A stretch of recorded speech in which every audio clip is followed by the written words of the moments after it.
Hey, welcome back to Bible in a Year, day 55. 1 Chronicles chapter 28.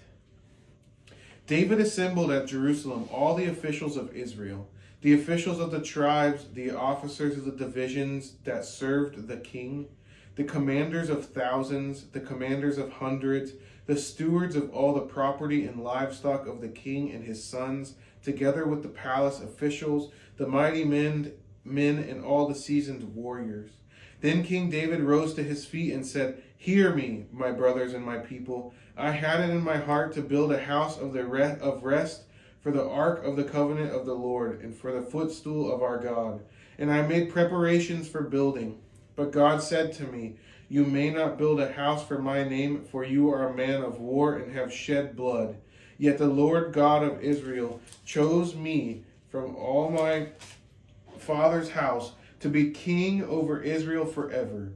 For he chose Judah as leader, and in the house of Judah my father's house, and among my father's sons he took pleasure in me to make me king over all of Israel.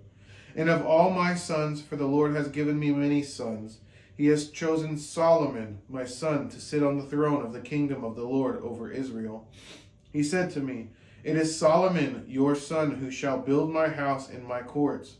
For I have chosen him to be my son, and I will be his father. I will establish his kingdom forever, if he continues strong in keeping my commandments and my rules, as he is today.' Now therefore, in the sight of all Israel, the assembly of the Lord, and in the hearing of our God, observe and seek out all the commandments of the Lord your God, that you may possess this good land and leave it for an inheritance to your children after you forever. And you, Solomon, my son, know the God of your father and serve him with a whole heart, with a willing mind. For the Lord searches all hearts and understands every plan and thought. If you seek him, he will be found by you. But if you forsake him, he will cast you off forever. Be careful now, for the Lord has chosen you to build a house for the sanctuary. Be strong and do it." Then David gave Solomon his son the plan of the vestibule of the temple, and of its houses, its treasuries, its upper rooms, and its inner chambers, and of the room for the mercy seat.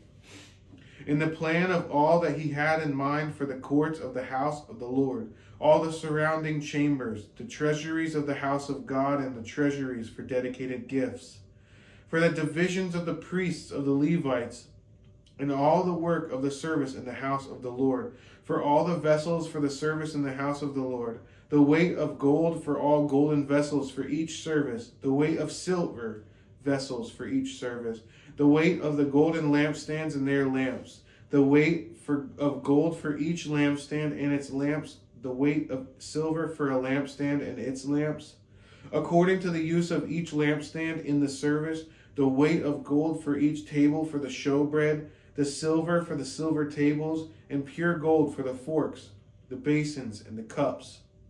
For the golden bowls and the weight of each, for the silver bowls and the weight of each, for the altar of incense made of refined gold and its weight.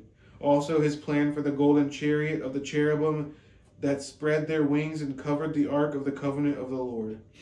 All this he made clear to me in writing from the hand of the Lord, all the work to be done according to the plan. Then David said to Solomon his son, "Be strong and courageous and do it. Do not be afraid and do not be dismayed, for the Lord God, even my God, is with you.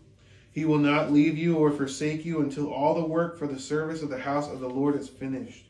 And behold, the divisions of the priests and the Levites for all the service of the house of God, and with you in all the work will be every willing man who has skill for any kind of service.